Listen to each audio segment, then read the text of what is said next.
জামাত ইসলাম, হেফাজতে ইসলাম, ইসলামী আন্দোলন, পীরের মুরিদ, তাবলিগ, খেলাফত মজলিস সবাই একসাথে হন, তাহলে সবাই জানবে যে এই 10টা বিষয়ে আমরা একমত। বলেন, এই ঐক্যতে আপনার দরবার যাবে?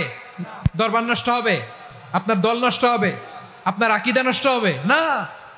আমার মাথার তাজ সম্মানিত ওলামায়ে একরাম, এই 10টা কমন গ্রাউন্ডে যদি এক হন, আপনার আকীদা নষ্ট হবে? আপনার আকীদা আপনার, আমার আকীদা আমার, আপনার দল আপনার, আমার দল আমার, আপনার পলিসি আপনার, আমার পলিসি আমার, কারো কিছু নষ্ট হবে না। কিন্তু যেই বিষয়ে আমরা সবাই একমত, এরকম 10টা মৌলিক পয়েন্টে আমরা একমত হতে চাই কি চাই না? আমরা ঐক্যবদ্ধ থাকার জন্য দুনিয়ায় এসেছি। কেমন করে ঐক্যবদ্ধ থাকতে হয় দুনিয়াবাসীর শেখানোর জন্য এসেছি। আল্লাহ বলেন, ও নবী, শুধু মুসলমানের মধ্যেই ঐক্য গড়লে হবে না, প্রয়োজনে ইহুদি নাসারাদের সাথে ঐক্য গড়ে তোলো। কথা শুনতেছেন? প্রয়োজনে আহলে কিতাবদের সাথে ঐক্যবদ্ধ হওয়ার আদেশ দিয়েছে কে? সবাই বলতে হবে, আওয়াজ করে বলেন। আহলে কিতাব ইহুদি নাসারাদের সাথেও প্রয়োজনে ঐক্যবদ্ধ হওয়ার ঘোষণা দিয়েছে কে? বিশ্বনবী মক্কা থেকে মদিনায় হিজরত করতে গেছেন, ওখানে ইহুদিদের সাথেও কোয়ালিশন করেছেন। সুবহানাল্লাহ পড়বেন না? বনু কাইনুকা, বনু নাদির, বনু কুরাইজা, এই 3টা দলের সাথে বিশ্বনবী কোয়ালিশন করেছেন একসাথে। কিন্তু তাদের বিশ্বাসঘাতকতার কারণেই তারা বহিষ্কৃত হয়েছে মদিনা থেকে। বিশ্বনবীর এখানে কোনো দোষ নাই, বিশ্বনবী ঐক্যবদ্ধ হতে চেয়েছেন।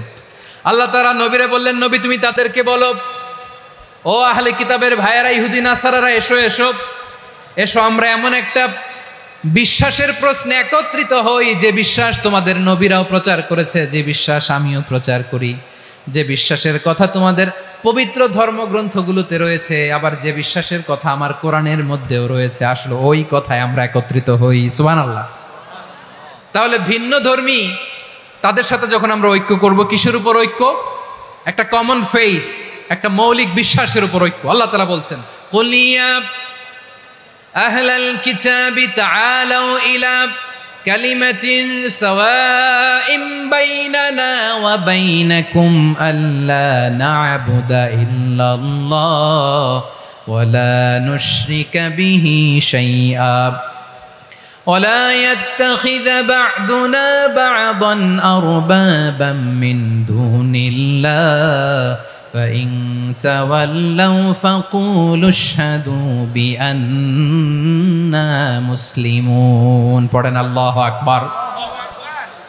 রব্বুল আলামিন বিশ্বনবীর ডেকে বললেন, নবী তোমার প্রতিবেশী ইহুদিদেরকে ডেকে বলো, তাআলাউ ইলা কালিমাতিন সাওয়াইন বাইনানা ওয়া বাইনাকুম, ও ইহুদিরা আসো, এক টেবিলে বসি, আসো এমন একটা কথার উপরে আমরা সবাই একমত হয়ে যাই, যেই কথা তোমরাও মানো আমরাও মানি, সেটা হচ্ছে আল্লাহ ছাড়া আমরা কারো ইবাদত করব না, আমরা সবাই মিলে ইবাদত করি একজনের, তিনি কে?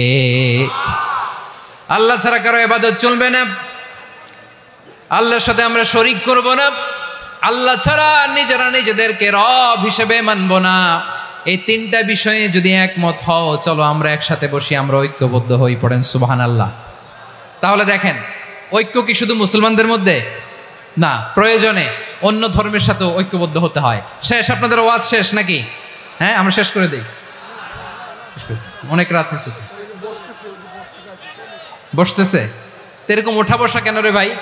এজন্যই বড় মাহফিলগুলো পছন্দ হয় না। লক্ষ লক্ষ মানুষ আসবে, ওঠা বসা, ধাক্কা ধাক্কি, মারামারি, পুরো মাইন্ডসেটটাই নষ্ট করে দেয়। আল্লাহর ওয়াস্তে করে বলার পরও এরপরে উঠতেছে, দাঁড়াচ্ছে। কে বলছে আপনাদেরকে 2 দিন আগে আসতে? রাতে মাহফিল বা দুপুরে মাহফিল, সকালবেলা চলে আসবেন, দুপুরে চলে আসবেন, জায়গা নাই পিছনে একটু দেখে চলে যাবেন। এই যে আগামীকালই তো এটা ইউটিউবে চলে যাবে, এই যে মুনকার নাকির কিরামান কাতিবিন, শত শত হাজার হাজার চলে আসছে, এরা রেকর্ড করে কালকে ছেড়ে দিবে, পেয়ে যাবেন। তো এইখানে ধাক্কা ধাক্কি, মারামারি, উঠা বসা, এটা ঠিক না। নিয়ম হচ্ছে যারা আসছেন শেষ পর্যন্ত বসে থাকবেন। এটা কোরআনের মাহফিল, কোরআনের মাহফিলের কোনো আদবই আমরা রক্ষা করতে পারি না। আল্লাহ আমাদেরকে মাফ করুক, আল্লাহ ক্ষমা করুক। ধাক্কা ধাক্কি, মারামারি করে, ওঠা বসা করে মাহফিলের সৌন্দর্য আমরা নষ্ট করে দিচ্ছি। আল্লাহর রাস্তায় আর কয়েকটা মিনিট বসেন। আমি মনে করতেছি এই কথাগুলো খুব গুরুত্বপূর্ণ। মাত্র আর 2-1টা কথা বলে আমি শেষ করে দেবো ইনশাআল্লাহ, আর দেরি করবো না। 2-1 মিনিট একটু বসেন, একটু বসেন মেহরবানি করে। প্রিয় ভাইরা, ঐক্য, আমার দিকে তাকান। আল্লাহর হস্তে মুখ দিয়ে একটা আওয়াজ উচ্চারণ করবেন না, আল্লাহর হস্তে। চলে যেতে চাইলে চলে যান। আল্লাহর ওয়াস্তে শব্দটা যদি কারো কানে যায়, আল্লাহর নামের ওসিলায় আল্লাহর ওয়াস্তে মুখ দিয়ে আওয়াজ করবেন। আমার দিকে তাকান, আল্লাহর ওয়াস্তে, আল্লাহর ওয়াস্তে। যদি পরিস্থিতি কখনো এমনও হয় শিরকের আড্ডাখানা, আপনি ঐক্য প্রতিষ্ঠার জন্য, ঐক্য রক্ষার জন্য তাও শুধু তাওহীদের দাওয়াত দিবেন, ওইখানে আক্রমণ করবেন না। এটা কোরআনের নীতি। কথা বুঝতে পেরেছেন? সামনে শিরকের কি কথা কয় না, শিরকের কি আড্ডাখানা, আখড়া। কিন্তু ঐক্য বজায় রাখার জন্য, গৃহযুদ্ধ এড়ানোর জন্য আপনি শুধু এটা যে শিরক, এটা হারাম, এটা থেকে তোমরা বেঁচে থাকো, শুধু দাওয়াত দিবেন, আপনি আক্রমণ করবেন না। এটা কোরআনের বিধান। সুবহানাল্লাহ কইবেন না? তো এই চমৎকার ঘটনাগুলো আপনারা শোনাইতে পারবো এরকম বিশৃঙ্খলা করলে।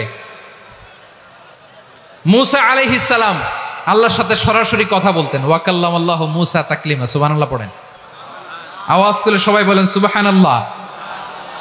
এখন বনি ইসরাইল হচ্ছে পৃথিবীর সবচেয়ে গোয়ার জাতি।